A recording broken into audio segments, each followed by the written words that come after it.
क्या knee pain, joint pain और osteoarthritis में सप्लीमेंट्स काम करते हैं? स्टडीज क्या दिखाते हैं? क्या इनका कोई साइड इफेक्ट्स है?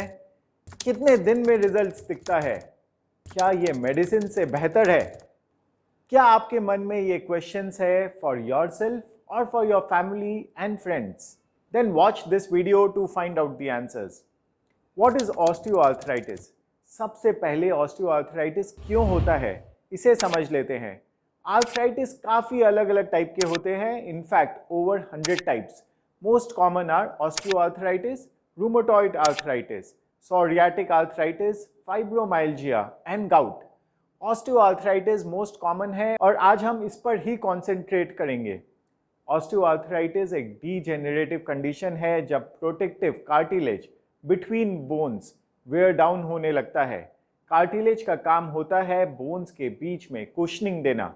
ऑस्टियोआर्थराइटिस में most common pain areas are knee, hips, finger, hands and spine. ये भी जनरली माना जाता है कि ऑस्टियोआर्थराइटिस एज रिलेटेड डिजीज है और ये 40 to 45 ईयर्स के बाद मोस्ट कॉमन है।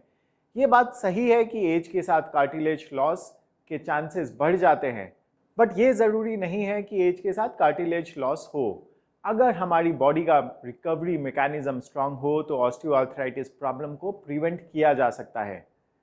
अगर osteoarthritis largely cartilage related problem है तो ये जानना ज़रूरी है कि कार्टिलेज है क्या और ये किस मटेरियल से बनता है। कार्टिलेज एक स्पेशलाइज्ड सेल से बनता है कॉल्ड कॉन्ड्रोसाइट्स। कॉन्ड्रोसाइट्स कार्टिलेज के मैट्रिक्स के लिए रिस्पॉन्सिबल है, which is made up of glycosaminoglycans, proteoglycans, collagen fibres and sometimes elastin. इसके टेक्निकल डिटेल में और नहीं जाएंगे, लेकिन इन टर्म्स को जानना ज़रूरी है क्योंकि मोस्ट सप्लीमेंट्स इन कंपोनेंट्स पर ही कॉन्सेंट्रेट करते हैं। For example chondroitin, glucosamine, collagen. Review of existing medicine. मैं डॉक्टर नहीं हूँ इसलिए मैं अपना ओपिनियन नहीं दूंगा मेडिकेशंस पर। मैं आपके साथ एक क्रेडिबल और एक एक्सपर्ट डॉक्टर का ओपिनियन शेयर करूंगा। मैंने इस टॉपिक पर बहुत सारी बुक्स पढ़ी है और मुझे सबसे अच्छी बुक लगी the arthritis cure by doctor Jason Theodosakis. ये book New York Times bestseller book है and have sold over 1 million copy. Doctor Jason का क्वालिफिकेशंस काफ़ी स्ट्रांग है and I trust him. So सुनते हैं उनका क्या मानना है आर्थराइटिस मेडिसिन के बारे में। पेन किलर्स पेन तो कम करते हैं पर ये अंडरलाइंग डिजीज को ठीक नहीं करते। It probably makes it worse. मुझे लगता है कि ऐसा समय आएगा जब इसे मेडिकल मैल प्रैक्टिस माना जाएगा to prescribe drugs to treat osteoarthritis patients without trying to improve their condition with the supplements and other steps. Supplements are totally safe. Not even a single death has been attributed to the supplements. जबकि America में over 1.3 crore लोग anti inflammatory drugs लेते हैं जिससे 16,500 deaths होती है और 1 लाख से भी ज़्यादा लोग हॉस्पिटलाइज होते हैं हर साल। पेन किलर्स के मल्टीपल साइड इफेक्ट्स है, list is quite long. Supplements को रिलीफ देने में टाइम लगता है, इसलिए पेन किलर्स में be a necessary temporary addition to arthritis cure. Pain killers faster pain relief देते हैं कंपेयर टू सप्लीमेंट्स, लेकिन पेन किलर्स का इफेक्ट विद टाइम कम होने लगता है। इसलिए पेन किलर्स 1 वीक और मोर लेने चाहिए और साथ ही साथ सप्लीमेंट्स लेने चाहिए एंड विद टाइम मेडिकेशंस को टेपर ऑफ करना चाहिए। You should consult your doctor while making any changes to your medications or supplements. इस वीडियो का ऑब्जेक्टिव आपको सिर्फ एजुकेट करना है ताकि आप एक इन्फॉर्म्ड डिसीजन ले पाए और अपने डॉक्टर से मीनिंगफुल कॉन्वर्सेशन कर पाए। क्या सप्लीमेंट्स लेने चाहिए? सप्लीमेंट्स हमेशा से एक बहुत ही कंट्रोवर्शियल टॉपिक रहा है। फर्स्टली काफ़ी लोग सप्लीमेंट्स को मेडिसिन मानते हैं, लेकिन दोनों में काफ़ी डिफरेंस है। एक बियर ग्लास में बियर है और दूसरे ग्लास में मिल्क। क्या दोनों लिक्विड सेम है जस्ट बिकॉज ग्लास सेम है? Obviously not. सिमिलरली मेडिसिन और सप्लीमेंट्स दोनों एक जैसे दिखते हैं, लेकिन दोनों में ज़मीन आसमान का डिफरेंस है। सप्लीमेंट्स बेसिकली फूड सप्लीमेंट्स होते हैं और ये जनरली नेचुरल और काफ़ी सेफ होते हैं। इनके साइड इफ़ेक्ट्स नेग्लिजिबल होते हैं and they are not same as medicines. Secondly, कुछ लोगों का मानना है कि सप्लीमेंट्स काम नहीं करते हैं। कुछ सप्लीमेंट्स के लिए ये सच है और पुअर क्वालिटी सप्लीमेंट्स के लिए डेफिनेटली सच है।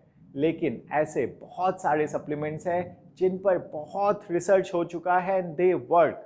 Some supplements give you expensive urine, but there are supplements which actually work.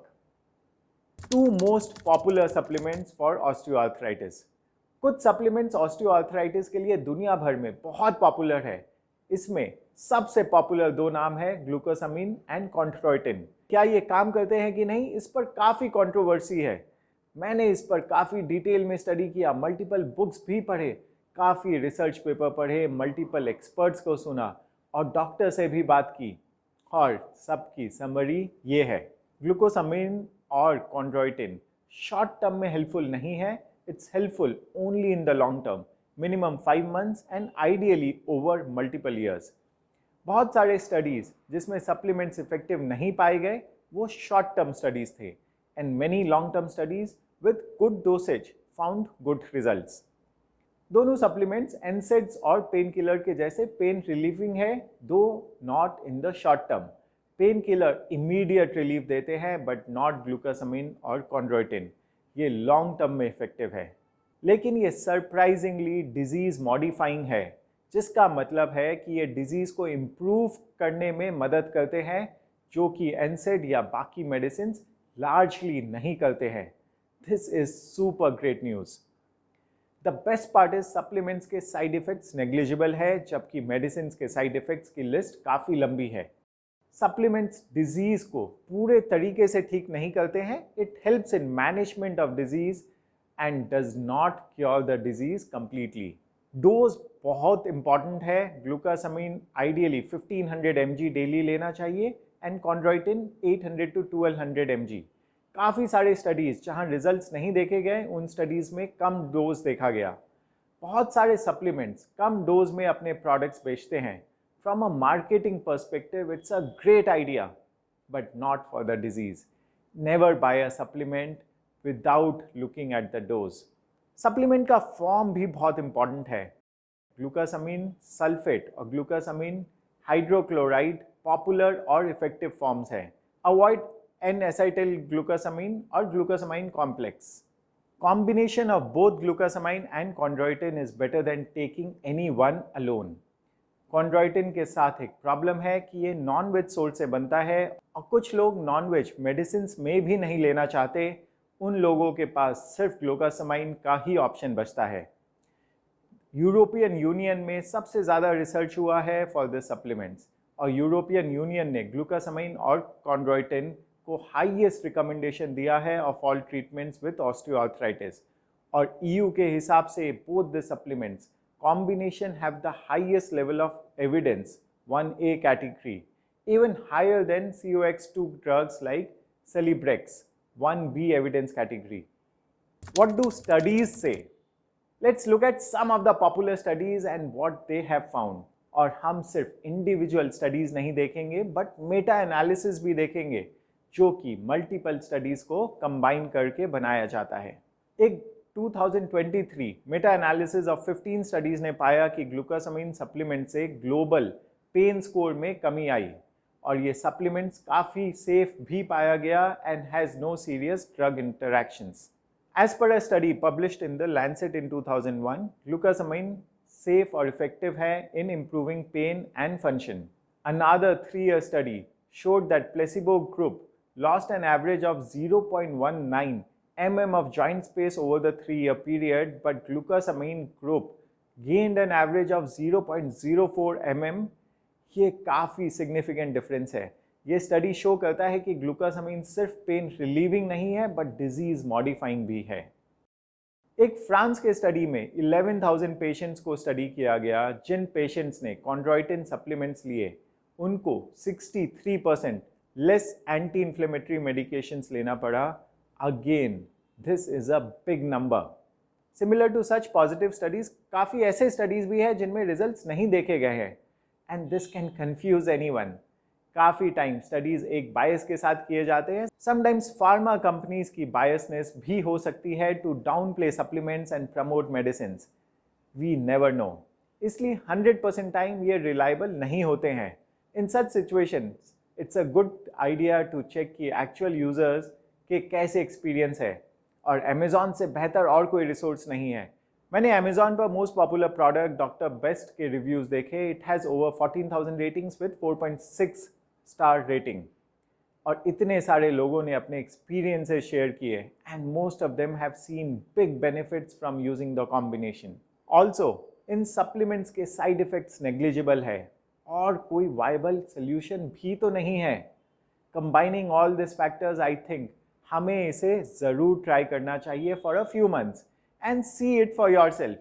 If you see minimum 20% improvement, then continue, otherwise stop it. Downside is limited, but upside life changing है। इन दोनों supplements के अलावा 3 other supplements popular और effective है for osteoarthritis. Number 1 is MSM। MSM again काफ़ी popular supplement है for osteoarthritis. ये usually अकेले नहीं मिलता है, but in combination with glucosamine and chondroitin. There are hardly any side effects और interactions with medicines. Right dose is 500 to 1500 mg per day, but ये additional supplement है, इसलिए 500 to 600 mg is a good dose. Number 2 supplement is UC2 undenatured type 2 collagen. Collagen एक बहुत बड़ा topic है, इस पर डिटेल में किसी और दिन बात करेंगे। कोलाजन अलग अलग टाइप्स के होते हैं, इसमें से type 2 collagen is beneficial for osteoarthritis and joint pain. कुछ स्टडीज के हिसाब से ये ग्लूकोसामाइन और कॉन्ड्रोइटिन से भी बेहतर है। इसका सोर्स नॉनवेज होता है, usually chicken, so some people may not want to take it. Surprisingly UC2 is effective in very low doses between 20 to 40 mg per day. UC2 is a new kid in the block relatively, इसलिए ये इतना popular नहीं है, लेकिन it holds big promise. Number 3 is curcumin. Finally हमारे हल्दी का number आ गया। हल्दी में curcumin होता है जो कि एंटी इन्फ्लेमेटरी होता है, लेकिन हल्दी में curcumin का परसेंटेज सिर्फ 2 to 6% होता है, इसलिए curcumin सप्लीमेंट्स डेवलप किए गए। रिसर्च आफ्टर रिसर्च ने मल्टीपल बेनिफिट्स दिखाए हैं curcumin सप्लीमेंट्स के। It's one of the most popular supplements globally, और इंडिया एक मेजर सप्लायर है for curcumin for the entire world. curcumin अगर नैनो फॉर्म में है तो एब्जॉर्प्शन बेटर होता है, so try and find nano curcumin। 3 additional tips. Supplements का सबसे बड़ा एडवांटेज है कि ये सिंपल टू कंज्यूम है, it does not take time और effort, just a bit of money.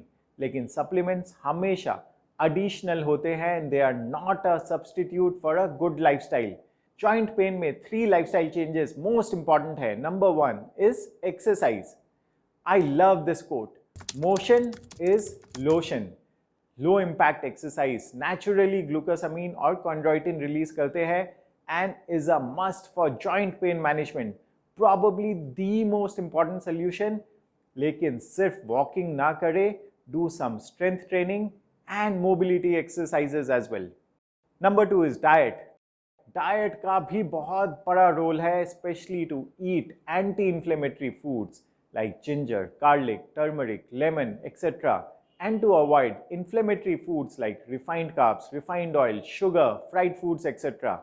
Eat fish for omega-3 fat, fruits like cherries, berries, grapes, etc., and some vegetables like peppers, broccoli, tomatoes, etc. for antioxidants, and olive oil, nuts for good fat. Number 3 is weight loss. आपको already पता होगा कि weight loss कितना ज़रूरी है for better joint pain management. More weight means more pressure on joints, also it leads to higher inflammation in joints. मैं आपके और आपके फ्रेंड्स फैमिली के पेन फ्री लाइफ की कामना करता हूँ। Please don't forget to share it with anyone who suffers from joint pain. See you in the next video.